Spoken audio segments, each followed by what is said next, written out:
Hello student, इसके पहले के लेक्चर में मैंने क्लास 9 का चैप्टर 8 का एक्सरसाइज 8.1 स्टार्ट किया था, जिसमें सिर्फ और सिर्फ क्वेश्चन नंबर 1 से लेकर 3 तक ही हो पाए थे। बाकी के क्वेश्चन रह गए थे, तो बचे हुए क्वेश्चन हम लोग इस लेक्चर में कंप्लीट करेंगे। तो फोर्थ क्वेश्चन देखो क्या है। ABCD is a rectangle in which diagonal AC bisect angle A as well as angle C। ABCD क्या है, एक रेक्टेंगल है, मैंने ऑलरेडी बना दिया है। इसमें क्या हो रहा है, जो AC क्या है इसका डायगोनल है, और ये जो AC है ना, एंगल A और एंगल C को क्या कर रहा है, बाइसेक्ट कर रहा है। यानी कि ये एंगल और ये एंगल एक दूसरे के इक्वल हैं, और इसमें ये एंगल और ये एंगल एक दूसरे के इक्वल है। क्यों? क्योंकि जो AC है इन दोनों ही एंगल को क्या कर रहा है, बाइसेक्ट कर रहा है। आगे क्या बोला, हमें शो करना है कि ABCD इज ए स्क्वायर। हमें बताना है कि ABCD क्या है, एक स्क्वायर है, ऐसा हमें बताना है। देखो स्क्वायर की प्रॉपर्टी क्या होती है, ईच एंगल 90 डिग्री होती है, और रेक्टेंगल का भी यही होता है। लेकिन जो स्क्वायर होता है ना, उसमें चारों साइड इक्वल होते हैं। अगर मैंने ये शो कर दिया कि ये चारों साइड एक दूसरे के इक्वल हैं, तो समझ जाओ कि ये क्या है, हमारा स्क्वायर है। इसके लिए क्या करेंगे हम लोग, पहला तो दिया है क्या, इसमें जो एंगल ए है और एंगल सी एक दूसरे के इक्वल हैं, और वो क्या है, बाइसेक्ट हो रहे हैं। ये लिख देता हूँ पहले मैं। तो ये लिखने से पहले लिख देता हूँ कि ABCD यहीं पे आएगा। ABCD is a rectangle. क्या है, एक रेक्टेंगल है। अगर ये रेक्टेंगल है तो इसके अपोजिट एंगल क्या होंगे, एक दूसरे के इक्वल होंगे, क्योंकि चारों एंगल इक्वल होते हैं। तो ये एंगल ए और एंगल सी भी एक दूसरे के इक्वल होंगे। यहाँ पे लिख देता हूँ angle A is equal to angle C. Reason में लिख दोगे आप लोग angle of a rectangle, angles of a rectangle. अब मैं क्या करता हूँ, दोनों साइड हाफ हाफ से मल्टीप्लाई कर देता हूँ। दोनों साइड हाफ हाफ से मल्टीप्लाई कर देता हूँ। अब क्या होगा, हाफ हाफ से मल्टीप्लाई किया, देखो ये तो हमें पता है ये दोनों इक्वल है, ये दोनों इक्वल है। अब क्या है, हाफ ऑफ एंगल ए है, तो हाफ ऑफ एंगल ए किसके बराबर हो जाएगा, DAC के बराबर हो जाएगा। यानी ये आधा DAC के बराबर हो जाएगा। किसके बराबर हो जाएगा, DAC के। और हाफ ऑफ एंगल C किसके बराबर हो जाएगा, DCA के। मतलब ये इतना DCA, एंगल DCA के बराबर हो जाएगा। अब देखो यहाँ पे ए ट्राइंगल DAC में देखो इसमें क्या हो रहा है कि जो हमारा ये वाला एंगल है इस एंगल के इक्वल हो गया। देखो यहाँ पे अगर ये दोनों एंगल इक्वल है तो इनके जो अपोजिट साइड होंगे वो भी इक्वल होंगे। यानी कि जो क्या CD होगा वो AD के इक्वल हो जाएगा। तो आ जाओ एंगल DAC इसके अपोजिट में कौन सा साइड है, ए वाला। तो यहाँ पे आ जाएगा हमारा DC इज इक्वल टू, इसके अपोजिट में कौन सा साइड है, AD। तो यहाँ पे आ जाएगा AD। अब DC इक्वल टू AD हो गया। रीजन में लिख दोगे आप लोग side opposite, side opposite to, side opposite to equal angles are equal, ऐसा लिख दोगे। अब इसके बाद ये क्या है, एक रेक्टेंगल है। रेक्टेंगल के जो अपोजिट साइड होते हैं वो क्या होते हैं, इक्वल होते हैं। यानी जो DC होगा वो AB के इक्वल होगा, और जो AD होगा वो BC के इक्वल होगा। ये भी लिख देते हैं हम लोग। तो पहले लिखता हूँ मैं AB इक्वल टू DC, और जो एंड लिखो, एंड जो AD होगा वो किसके इक्वल हो जाएगा, BC के इक्वल हो जाएगा। देखो यहाँ पे ABDC, AB जो है DC के इक्वल है। क्यों? क्योंकि ये अपोजिट साइड ऑफ रेक्टेंगल है। सेम AD जो है BC के इक्वल है। क्यों? क्योंकि ये दोनों भी क्या है, अपोजिट साइड ऑफ रेक्टेंगल। तो यहाँ पे लिख दोगे opposite sides of rectangle are equals. हो गया AB। अब ध्यान से देखो यहाँ पे AB जो है DC के इक्वल है, और जो DC है वो AD के इक्वल है। पहले मैं ये दोनों कॉपी कर लेता हूँ। DC जो है AD के इक्वल है। अब DC AD किसी में आया है क्या, हाँ देखो DC जो है वो AB के इक्वल भी है। तो यानी जो DC AB होगा ये इन दोनों के भी इक्वल होगा। चलो AB आ गया। अब इन दोनों में से कोई आया क्या इसमें, हाँ AD आया है। AD जो है BC के इक्वल है, और जो AD है इन दोनों के भी इक्वल है। यानी ये जो BC होगा ये इन तीनों के भी इक्वल होगा। तो यहाँ पे लिखोगे therefore ABCD is a rectangle, ABCD is a rectangle, ABCD क्या है, एक रेक्टेंगल है, एंड इसकी जो चारों साइड है वो इक्वल है, and all sides are equal, all sides are equal. अगर ये चारों साइड इक्वल हैं तो हमें पता चल गया कि ये स्क्वायर है। क्यों? क्योंकि स्क्वायर के ही चारों साइड इक्वल होते हैं, रोम्बस के भी होते हैं, लेकिन हम लोग बात करें यहाँ पे स्क्वायर की। तो यहाँ पे लिख दोगे therefore ABCD is a square. चलो, पहला कंप्लीट हो गया। अब दूसरा क्या बोला है कि diagonal BD bisect angle B as well angle D। अब तक हम लोगों ने देखा कि जो AC है इन दोनों को बाइसेक्ट कर रहा है, एंगल A और एंगल C को। अब हमें बताना है कि जो डायगोनल BD है वो एंगल D और एंगल B को भी बाइसेक्ट कर रहा है। तो इसके लिए हमें क्या करना होगा, इसका एक डायगोनल बनाना होगा। ये कैसा डायगोनल है? एकदम स्ट्रेट रहेगा, मान लो स्ट्रेट है। हाँ, तो इधर पे लिखोगे, स्पेस है थोड़ा सा है, ठीक है। अब ये हो गया हमारा फर्स्ट वाला। अब सेकेंड वाले में आ जाओ। इसमें लिखोगे लेट अस ज्वाइन। क्या ज्वाइन किए हम लोग? BD को ज्वाइन किए, BD। अब हमें क्या करने का है, अगर ये दोनों बाइसेक्ट हो रहे हैं तो ये एंगल और ये एंगल इक्वल होंगे, और ए एंगल और ए एंगल इक्वल होंगे। स्ट्रेट ले लेता हूँ कैसे भी करके, ठीक है। चलो, अगर ये दोनों इक्वल हो गए, ये दोनों इक्वल हो गए आपस में, तो समझ जाओ ये दोनों भी क्या हो रहे हैं, बाइसेक्ट हो रहे हैं। तो इसके लिए मुझे क्या करना होगा, मैं ले लेता हूँ BCD एंगल, ट्राइंगल BCD ले लेता हूँ। इन ट्राइंगल BCD, क्या BCD। अब BCD में हमें पता है कि जो CD है वो BC के बराबर है। यहाँ पे ही मैंने बताया आपको, तो यहाँ पे मैं लिख देता हूँ कि जो BC है वो किसके बराबर है, DC के बराबर है। अगर BC जो है DC के बराबर है तो इनके अपोजिट एंगल भी क्या होंगे, एक दूसरे के इक्वल होंगे। आगे स्पेस नहीं है तो मैं काम करता हूँ, यहाँ से लेके यहाँ पे लेके ऐसे ऐसे लाइन खींच देता हूँ। तो पहले मैं इतने में लिखता हूँ, फिर वहाँ पे लिखता हूँ। तो इसमें क्या बोला है, जो BC है वो DC के बराबर है, यही बोला है। अगर BC DC के बराबर है तो BC का अपोजिट एंगल क्या है, देखो ये वाला, यानी कि एंगल क्या हो जाएगा हमारा, CDB। ये हो जाएगा हमारा angle CDB equal to angle DC के अपोजिट में कौन सा एंगल है, ये DC है, इसके अपोजिट में ए एंगल है, यानी कि CBD।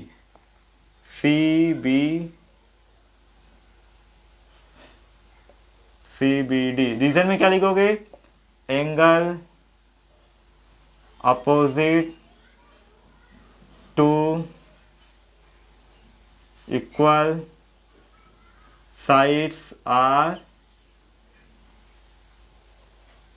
इक्वल, ये लिख दोगे। अब ये तो हमें मिल गया। अब इसमें ध्यान से देखो, इसमें क्या होगा, ये पूरे भी बात कर रहा हूँ। इसमें क्या होगा, ADB में और BCD में अल्टरनेट इंटीरियर एंगल फॉर्म हो रहा है। कैसे? देखो यहाँ पे Z बन रहा है, क्या बन रहा है, Z। तो यानी कि जो ए वाला एंगल होगा इस एंगल के इक्वल होगा, यानी कि angle ABD equal to angle CDB हो जाएगा। तो यहाँ पे लिखोगे, यहाँ पे क्या, यहीं पे लिख देता हूँ, अब जाने दो, छोड़ो। यहाँ पे लिखोगे एंगल ABD किसके इक्वल हो जाएगा, एंगल CDB के। अब इसमें क्या रीजन लिखोगे, alternate interior angle, alternate interior angle.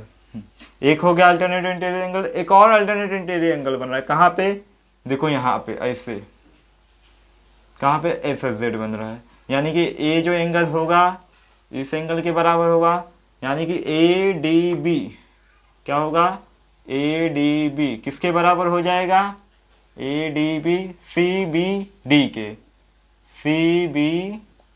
Reason same लिख दोगे, यही अल्टरनेट इंटीरियर एंगल। अब इन तीनों का यूज करते हैं हम लोग। पहले तो ये लिख देता हूं मैं, एंगल CDB इक्वल टू, नहीं एक मिनट, हाँ, मुझे क्या चाहिए, ये दोनों एंगल आपस में इक्वल चाहिए और ये दोनों एंगल आपस में इक्वल चाहिए। पहले मैं ये दोनों का देखता हूँ। तो ये दोनों के लिए मेरे को क्या चाहिए, ए बी डी और सी बी डी। तो ए बी डी और सी बी डी कहाँ पे, देखो ए बी डी और सी बी डी। एक काम करो, पहले चारों को इक्वल बता दो। पहले ये लिखता हूँ मैं, देयरफॉर जो सी डी बी होगा किसके इक्वल होगा, सी बी डी के, सी बी डी के। अब देखो सी डी बी और सी बी डी है क्या इसमें, हाँ सी डी बी है। अगर सी डी बी इसके इक्वल है और सी डी बी इसके इक्वल है तो जो ए बी डी होगा इन दोनों के भी इक्वल होगा, इसमें आ जाएगा एंगल ए बी डी। फिर अब इसमें क्या है, ए डी बी है और सी बी डी है क्या इसमें, हाँ देखो सी बी डी है, तो ये ए डी बी जो है इन तीनों के भी इक्वल हो जाएगा, ए डी बी। अब मेरे को क्या चाहिए, ए दो एंगल चाहिए और ये दोनों एंगल इक्वल चाहिए।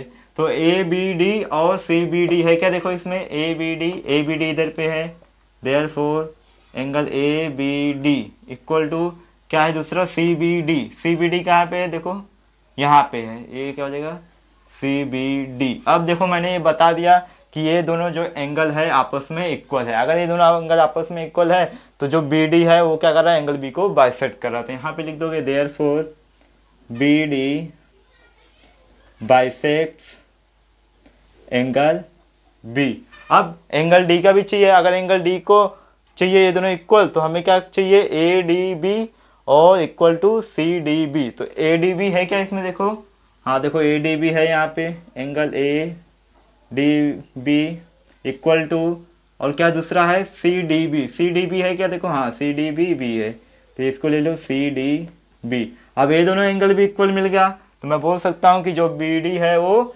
एंगल डी को भी बाइसेक्ट कर रहा है। दिख रहा है कि नहीं, तो यहाँ पे लिख देता हूँ मैं कि देयरफॉर बी डी बाइसेक्ट्स क्या कर रहा है, बाइसेक्ट कर रहा है एंगल डी को। हो गया, यही हमें प्रूफ करना था। करते हैं इसमें क्या बोला, देखो in parallelogram ABCD 2 points P and Q are taken on diagonal BD such that DP equal to BQ show that. इसमें क्या बोल रहा है कि जो ABCD है ये क्या है, एक पैरेललोग्राम है, हाँ पैरेललोग्राम है। इसमें क्या है, पैरेललोग्राम की प्रॉपर्टी आपको पता ही है, जो AD होगा वो BC के इक्वल होगा और जो DC होगा वो AB के इक्वल होगा, यानी अपोजिट साइड इक्वल होंगे। और दूसरा जो P और Q पॉइंट है ना ये डायगोनल BD पे लिए गए हैं। आगे क्या बोला है, पहला क्वेश्चन, टोटल 5 क्वेश्चन है इसमें। पहला बोला है triangle ABD congruent to triangle CQB हमें प्रूफ करना है, तो बहुत ही इजी है। देखो यहाँ पे तो पहला क्या है हमारा, in triangle APD and second triangle क्या है CQB। ध्यान से देखो यहाँ पे APD और CQB, इसमें 3 चीजें चाहिए। पहला तो हमें क्लियर दिख रहा है, जो AD है वो BC के इक्वल है, तो लिख देता हूँ यहाँ पे AD equal to BC। Reason लिख दोगे, अपोजिट साइड्स ऑफ पैरेललोग्राम है ना, हाँ पैरेललोग्राम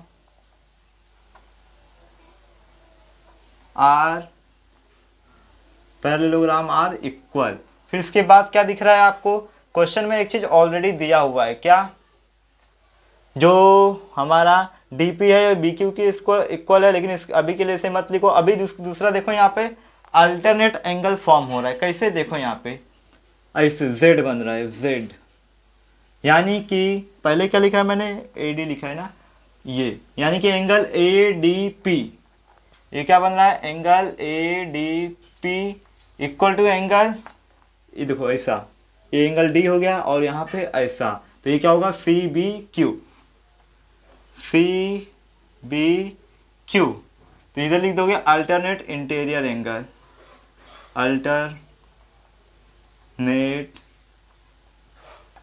इंटीरियर एंगल। एक कैसे फॉर्म हुआ ये भी आपको लिखना पड़ेगा, तो इसमें रीजन लिख दोगे, जो AD है वो पैरेलल टू BC है, रीजन लिख दोगे AD पैरेलल टू BC। फिर इसके बाद जो DP है वो BQ के इक्वल है, देखो क्वेश्चन में ही दिया है यहाँ पे, जो DP है वो BQ के इक्वल है, तो यहाँ पे लिख दोगे DP equal to BQ, reason लिख दोगे गिवन। अब 3 चीजें मिल गई, पहला मिला साइड, फिर एंगल, फिर साइड, देखो यहाँ पे साइड एंगल, यहाँ पे भी एंगल बना था, साइड एंगल साइड, तो यहाँ पे side angle side congruence rule apply करता हूँ। In therefore triangle A P D congruent to triangle C Q D. Reason लिख दोगे आप यहाँ पे साइड एंगल साइड ना, S A S congruence rule, congruence rule. अब सीपीडी अप्लाई कर सकते हैं क्या इसमें? हाँ, सीपीडी अप्लाई करके बोल देता हूं कि मैं जो सी क्यू है वो एपी के बराबर है। हाँ, जो नहीं सॉरी उल्टा लिखो, जो एपी है वो किसके इक्वल हो जाएगा हमारा? सी क्यू के इक्वल हो जाएगा, सी पी सी टी लिख दो। फिर अब सेकेंड क्वेश्चन में आ जाओ। सेकेंड क्वेश्चन में एपी जो है सी क्यू के इक्वल है। अच्छा, ये सेकेंड क्वेश्चन ही है, चलो हो गया, सेकेंड क्वेश्चन ही हो गया हमारा। तो ये इसको ऐसे मत लिखो, सेकेंड में लिख दोगे जो एपीडी है वो सीक्यूडी के है, ये हम लोगों ने प्रूफ कर चुका है, कॉन्ग्रुएंट है। तो इसमें लिख दोगे कि triangle APD congruent to triangle C Q D. Reason लिख दोगे प्रूव्ड एबव, प्रूव्ड एबव। फिर सीपीसीटी रूल अप्लाई करके मैं बोल सकता हूँ कि जो एपी है वो इसके इक्वल है, सी क्यू के इक्वल है, सीपीसीटी से, सीपीसीटी। दूसरा भी कंप्लीट हो गया। आप तीसरे में आ जाते हैं। तीसरे में क्या बोल रहा है देखो, तीसरे में कह रहा है कि triangle A Q B congruent to triangle C P D. A Q B कहाँ पे देखो, ए क्यू बी, और सेकेंड ट्राइंगल क्या है हमारा? सी पी डी। इन लोग को ले लेते हैं। इन ट्राइंगल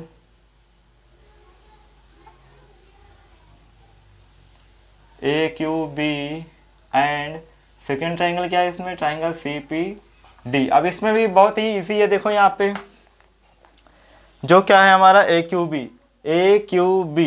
तो पहला ए बी जो है वो सी डी के इक्वल है। रीजन आपको पता है क्यों? क्योंकि ये पैरेललोग्राम है।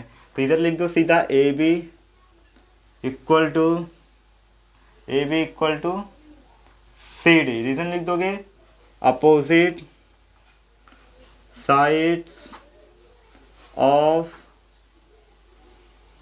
Parallelogram are equal. क्या है? Opposite sides of parallelogram are equal. एक मिल गया। अभी दूसरा क्या मैं बोल सकता हूँ कि दूसरा तो देखो जो बी क्यू है वो डी पी के इक्वल है, ये भी आपको पता ही है। लेकिन हमें क्या चाहिए पहले? ए क्यू बी ना। एंगल बन रहा है क्या यहाँ पे? हाँ देखो यहाँ पे भी जेड बन रहा है। ऐसे जेड कहाँ बन रहा है? हाँ देखो जेड बन रहा है, ऐसे ऐसे बन रहा है, ऐसे बन रहा है, देखो ऐसे। यानी कि ये एंगल जो होगा इस एंगल के इक्वल होगा। कौन सा वाला? A B Q equal to angle C D P. किसके इक्वल हो जाएगा? Angle A B Q. यहाँ पे देख लो, A B Q equal to angle C D P, C D P. Reason लिख दोगे अल्टरनेट इंटीरियर एंगल। क्या लिखोगे यहाँ पे? Alternate interior angle. तो रीजन क्यों है ये अल्टरनेट इंटीरियर एंगल? क्यों? क्योंकि जो हमारा ए बी है वो सी डी के पैरेलल है। तो यहाँ पे लिख दोगे A B parallel to C D. इसका लिख लेना अल्टरनेट इंटीरियर एंगल। अब एक तो हमें, दो तो हमें मिल गया, तीसरा तो गिवन है। जो बी क्यू है वो डी पी के इक्वल है, ये भी आपको पता ही है। तो इसमें लिख दोगे कि जो बी क्यू है वो डी पी के इक्वल है। ये क्या है? हमें गिवन है। अब कौन सा रूल अप्लाई होगा इसमें? पहले साइड मिला, फिर एंगल मिला, फिर साइड मिला, वापस ऐसे S rule. Therefore triangle A Q B congruent to triangle C P D. Reason लिख दोगे side angle side congruence rule, congruence rule. ये हो गया। अब फोर्थ क्या है? A Q equal to C P. A Q equal to A Q equal to C P हम लोग बोल सकते हैं। क्यों? क्योंकि ये दोनों ट्रायंगल क्या है, कॉन्ग्रुएंट है। तो स्पेस है, बहुत जगह है अभी। तो यहाँ पे आ जाओ फोर्थ में। फोर्थ में तो पहले यही कॉपी कर लो, जो ट्रायंगल ए क्यू बी है वो किसके कॉन्ग्रुएंट है, ट्रायंगल सी पी डी के। रीजन लिख दोगे, प्रूव्ड एबोव, प्रूव्ड एबोव। अब सीपीसीटी रूल से मैं बोल सकता हूँ कि जो ए क्यू होगा वो सी पी के इक्वल होगा। यही हमें चाहिए था। देखो ए क्यू जो होगा वो सी पी के इक्वल होगा, ए क्यू जो होगा वो सी पी के इक्वल होगा। रीजन लिख दोगे, C P C T. Fourth भी हो गया। और फिफ्थ में आ जाते हैं।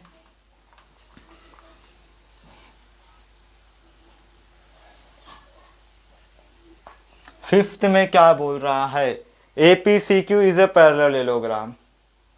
जो ये ए पी सी क्यू है ये पैरेललोग्राम है, ऐसा हमें बताना है। ये तो हम लोग बता सकते हैं। क्यों? क्योंकि हम लोगों ने देखा कि जो ए पी है वो सी क्यू के इक्वल है। देखो यहाँ पे जो ए पी है वो सी क्यू के इक्वल है, और दूसरा जो ए क्यू है वो सी पी के, सी क्यू, हाँ, जो ए क्यू है वो सी पी के इक्वल है। देखो ए क्यू जो है सी पी के इक्वल है, यानी कि ये इसके इक्वल है और ये इसके इक्वल है। तो ऐसा किस में होता है, पैरेललोग्राम में भी होता है, ऐसा और में भी होता है, लेकिन पैरेललोग्राम में भी होता है। तो मैं बोल सकता हूँ कि कहाँ गया, इसे इक्वेशन 1 2 ले लो क्या? ठीक है, चलो ले लेता हूँ पहचान के लिए। इसे इक्वेशन 1 ले लो और इसे इक्वेशन 2 ले लो। तो फ्रॉम 1 एंड 2, फ्रॉम 1 एंड 2 क्या मिला है, from 1 and 2 A P equal to C Q and A Q equal to CP. Opposite sides are equal. Therefore, opposite sides are equal. इसलिए मैं बोल सकता हूँ therefore APCQ is a parallelogram.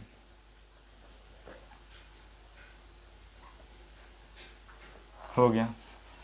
Question number 6 क्या बोल रहे हैं, देखो ABCD is parallelogram and AP and CQ are perpendicular from vertices A and C on diagonal BD show that। देखो क्या बोल रहा है, ABCD ये क्या है, पैरेललोग्राम है। तो प्रॉपर्टी तो पहले ही बताया, ये दोनों इक्वल होंगे और ये दोनों इक्वल होंगे। दूसरा जो AP है वो परपेंडिकुलर टू BD है, और सेम जो CQ है ये भी परपेंडिकुलर टू BD है, ये भी आपको पता ही है। अब क्या करने का है हमें, पहले ये शो करने का, ये शो हो गया तो ये तो इजीली हो जाएगा। तो आइए करते फटाफट एकदम। पहले में क्या बोला है कि जो ट्राइंगल ए पी बी है, सॉरी इन ट्राइंगल लिख देना, हाँ in triangle A P B and second triangle लिख देना आप लोग सी क्यू डी। इसमें क्या दिख रहा है आपको, पहला तो जो ए बी है वो सी डी के इक्वल है, ठीक है लिख देता हूँ A B equal to C D. तो यहाँ पे लिख दोगे opposite sides of parallelogram, P का मतलब आर इक्वल, ये लिख देना। फिर उसके बाद ए पी बी है ना, हाँ angle A P B 90 degree है, सी क्यू बी 90 डिग्री है, दोनों इक्वल होंगे। तो यहाँ पे लिख देता हूँ मैं कि angle A P B equal to angle क्या हो जाएगा, C Q D, C Q D. Reason लिख दोगे ईच 90 डिग्री, ईच 90 डिग्री। तीसरा तो कुछ दिख ही नहीं रहा है मेरे को तो अब, लेकिन ए पी बी है ना, देखो यहाँ पे जेड बन रहा है, ऐसे जेड बन रहा है ऐसे, यानी कि angle A B P equal to angle C D Q, alternate interior angle, angle A B P equal to angle C D P, C D Q, C D Q. Reason लिख दोगे alternate interior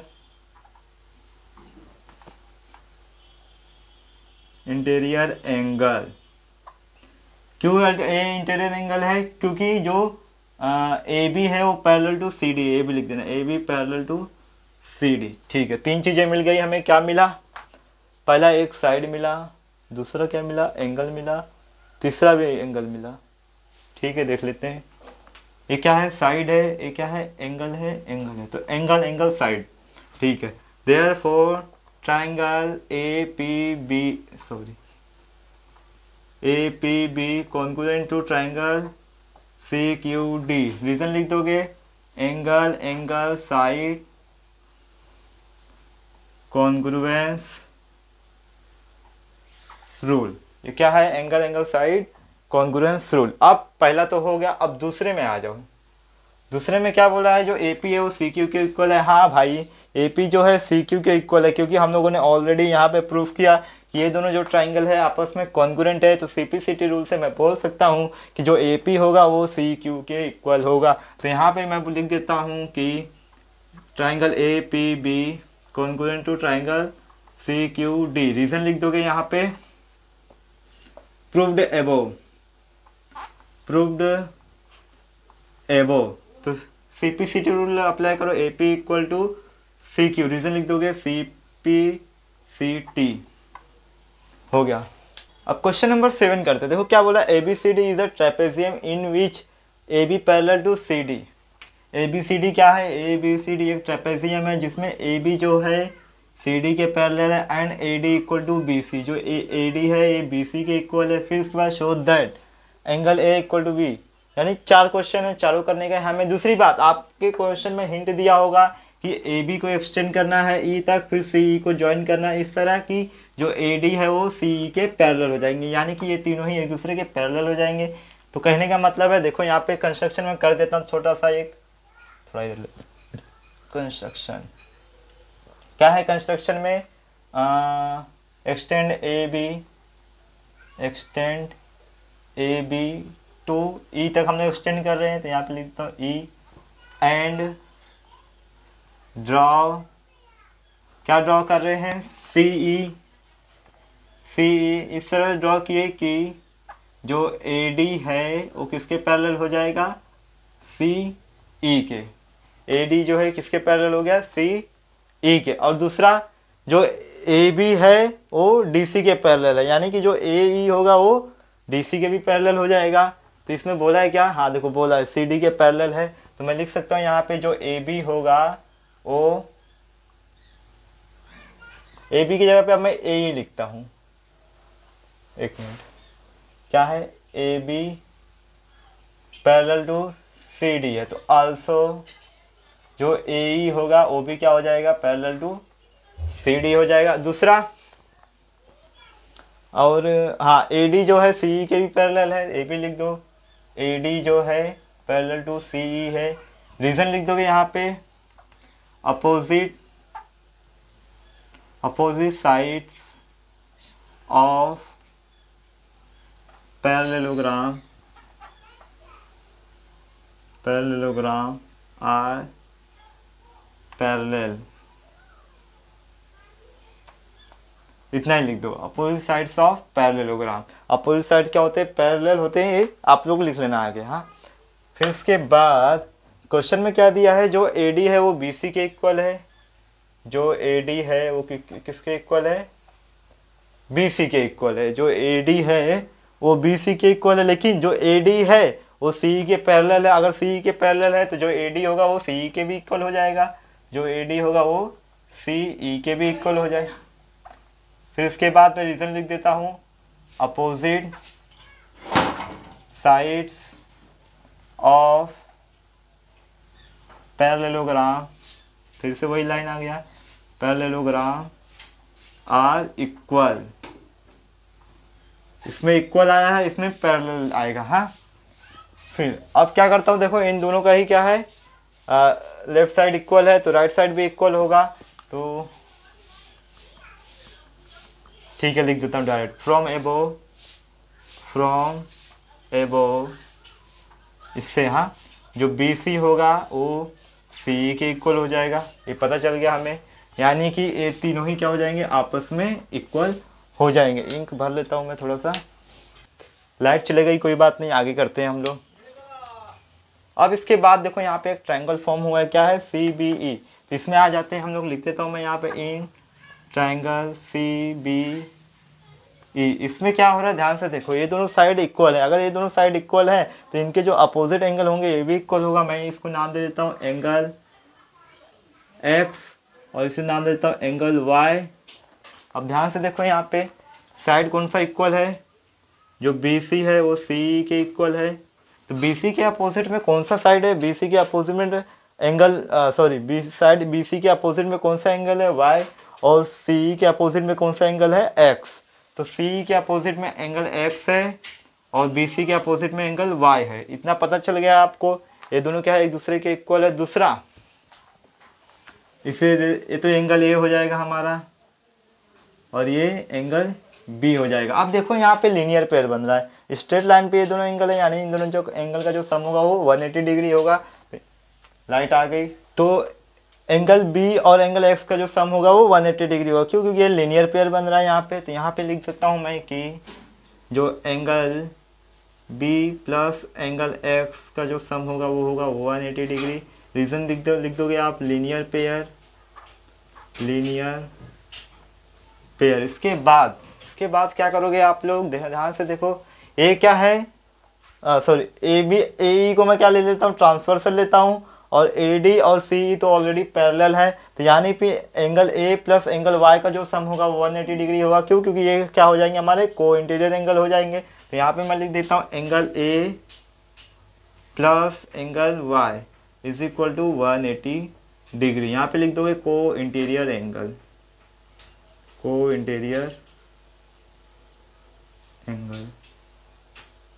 दिख रहा है। बहुत जगह है अभी। अब ध्यान से देखो, इन दोनों का जो राइट साइड है क्या है, इक्वल है। तो मैं क्या करता हूँ, B प्लस एंगल X के प्लेस पे इसको लिख देता हूँ। Therefore angle B plus angle X is equal to angle A plus angle Y। अब देखो यहाँ पे जो एंगल Y है वो एंगल X के इक्वल है, यानी कि मैं क्या करता हूँ, एंगल Y के प्लेस पे एंगल X रख देता हूँ। तो यहाँ पे हो जाएगा मेरा angle B plus angle X is equal to angle A plus angle X। Reason लिख दोगे यहाँ पे, angle Y is equal to angle X, यहाँ पे है, देखो कहाँ पे गया, यहाँ पे। तो इसके बाद एंगल X कैंसिल हो जाएंगे, तो बचेगा क्या हमारे पास, angle B is equal to angle ये। और यही हमें प्रूफ करना था, angle A is equal to angle B। तो यहाँ पे लिख देना कि therefore angle A is equal to angle B। हो गया। अब इसके बाद आ जाओ, ये तो फर्स्ट वाला हो गया हमारा कंप्लीट।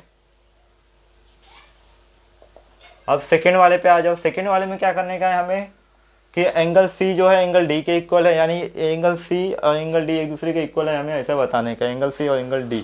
इसके बाद अब ध्यान से देखो, AD को मैं ट्रांसवर्सल ले लूँ और ये दोनों तो पैरेलल है, पता ही है, यानी इन दोनों का जो सम होगा 180 डिग्री होगा। सेम इन दोनों का भी जो सम होगा वो 180 डिग्री होगा। कैसे, देखो यहाँ पे angle A plus angle D equal to 180 degree. ये दो एंगल ले लो, ये और ये। रीजन, को इंटीरियर एंगल लिख देना। हाँ, फिर दूसरा angle C plus angle B का भी जो सम होगा वो 180 डिग्री होगा। Angle B plus angle C का भी जो सम होगा वो 180 डिग्री होगा। रीजन सेम, को इंटीरियर एंगल लिख देना। और लिखना है तो ये भी लिख देना कि AE पैरेलल टू CD, ये भी लिख सकते हो। फिर इसके बाद हाँ देखो, दोनों का राइट साइड इक्वल है, तो मैं क्या करता हूँ, इसको इधर पे लिख देता हूँ 180 के प्लेस पे। देयरफॉर फ्रॉम एबोव जो angle A plus angle D 180 same है राइट साइड, तो लेफ्ट हैंड साइड भी सेम होगा। तो angle B plus angle C। अब ध्यान से देखो, यहाँ पे डिफरेंट है, लेकिन यहाँ पे मैंने प्रूफ किया है कि एंगल A जो है एंगल B के इक्वल है। हाँ, ये प्रूफ किया है। तो मैं क्या करता हूँ, एंगल A के प्लेस पे एंगल B पुट कर देता हूँ यहाँ पे। तो यहाँ पे लिख दूंगा therefore angle B plus angle D is equal to angle B plus angle C। Angle B cancel, बचा क्या हम अपने पास, angle D is equal to angle C। Therefore angle C is equal to angle D। यहाँ पे reason में लिख दोगे आप लोग कि जो एंगल A है वो किसके इक्वल है, एंगल B के। यहाँ पे हम लोगों ने बताया है, इसको बॉक्स में लिख देता हूँ और ये भी बॉक्स में लिख देता हूँ। चलो ठीक है, 2 क्वेश्चन हो गया हमारा। अब तीसरे में क्या बोला है कि जो ट्राइंगल ABC है कॉन्ग्रुएंट टू ट्राइंगल BAD, ऐसा हमें शो करने का। इसके लिए अच्छा triangle A B C, triangle B A D, अच्छा इसका वो बनाना पड़ेगा, वो बना देता हूँ इसका मैं, डायगनल, ये हो गया डायगनल। चलो ठीक है, डायगनल बन गया। नहीं तो इसको मैं सेपरेट बना देता हूँ, यहाँ पे देखो ये कैसा है, ऐसा है,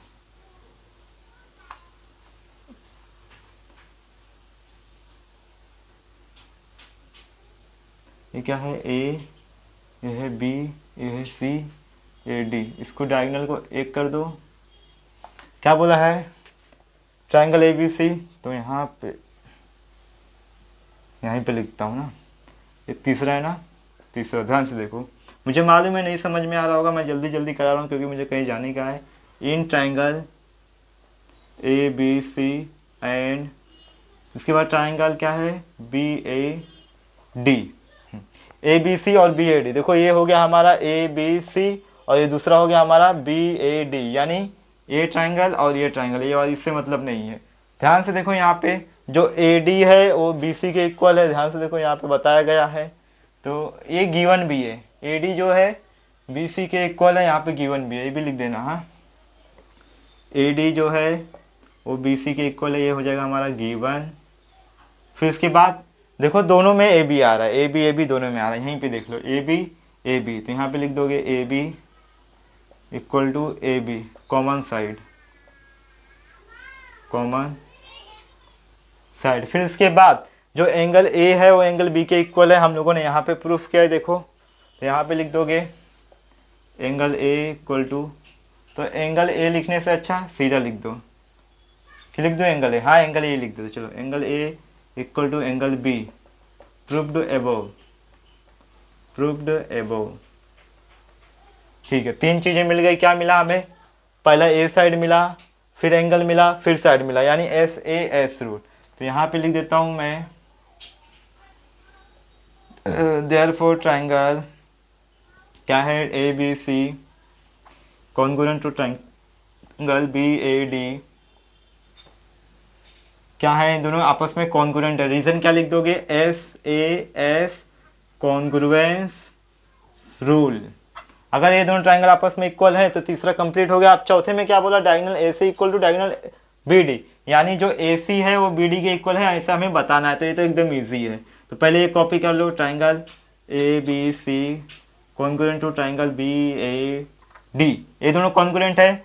अब देखो इसमें जो ए सी है, ए सी आ रहा है, बी डी है, बी डी भी आ रहा है, तो सिंप्लिसिटी रूल लगाओ, बोल दो फटाफट, जो हमारा ए सी होगा वो बी डी के इक्वल होगा बाय CPCT रूल। फिनिश हो गया। अब मिलेंगे नेक्स्ट वीडियो 8.2 में।